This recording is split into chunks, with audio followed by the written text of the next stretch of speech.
बिस्मिल्लाहिर्रहमानिर्रहीम अस्सलाम वालेकुम। इस वीडियो में हम सोर्स कोड और ऑब्जेक्ट कोड के अंदर डिफरेंस मालूम करेंगे कि क्या उनके अंदर डिफरेंस है।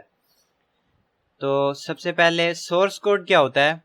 सोर्स कोड वो इंस्ट्रक्शंस हैं या हम प्रोग्रामिंग लैंग्वेज के अंदर जो भी कोड करते हैं, C++ के अंदर या जावा के अंदर जो भी हम कोड करते हैं उसको हम सोर्स कोड कहते हैं।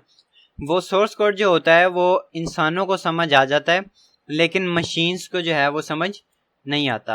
इसकी ये एक एग्जांपल है कि इसके अंदर अब ये आपको समझ आ रहा है, हेड ये है, टाइटल ये है, बॉडी ये है, तो आपको ये काफ़ी हद तक समझ आ जाता है, काफ़ी हद तक ये आपको अंडरस्टैंडेबल है। लेकिन कंप्यूटर को या मशीन को ये चीज़ समझ नहीं आती है।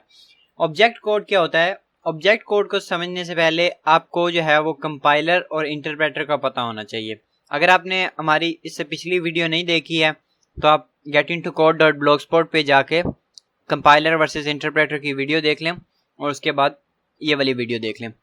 तो सोर्स कोड और ऑब्जेक्ट कोड क्या होता है। जो सोर्स कोड होता है वो तो हाई लेवल लैंग्वेज में लिखा होता है, लेकिन जो ऑब्जेक्ट कोड होता है वो लो लेवल लैंग्वेज का लिखा होता है। जो ऑब्जेक्ट कोड होता है वो बेसिकली क्या होता है कि हाई लेवल लैंग्वेज को कंपाइलर या इंटरप्रेटर उसको लो लेवल लैंग्वेज में कन्वर्ट करता है और उसको जो है वो वंस और जीरोस की फॉर्म में ले आता है, जो कि मशीन को अंडरस्टैंडेबल है, जिसको मशीन कैरी आउट कर सकती है, उसके ऊपर प्रोसेसेस परफॉर्म कर सकती है। इसको हम मशीन कोड भी कहते हैं ऑब्जेक्ट कोड को। ये चीज़ या ये जो ऑब्जेक्ट कोड होता है ये ह्यूमन बींग्स को समझ नहीं आ सकता, लेकिन मशीन इसको बहुत ही आसानी से समझ लेती है। मिसाल के तौर पर ये जो पिछला हमने कोड लिखा हुआ था, हमने इसको जो है वो एक दफ़ा कंपाइल किया और इसको ऑब्जेक्ट कोड में कन्वर्ट किया तो हमारे पास ये चीज़ आ गई है।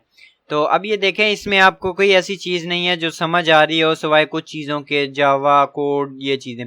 इसमें ज़्यादातर चीज़ें जो हैं वो अनअंडरस्टैंडेबल हैं, लेकिन मशीन को ये चीज़ें सारी समझ आ रही हैं और वो इनके ऊपर आराम से ऑपरेशन परफॉर्म कर सकता है। तो ये था ऑब्जेक्ट और सोर्स कोड के बीच में difference. Thank you for watching. अल्लाह हाफिज़।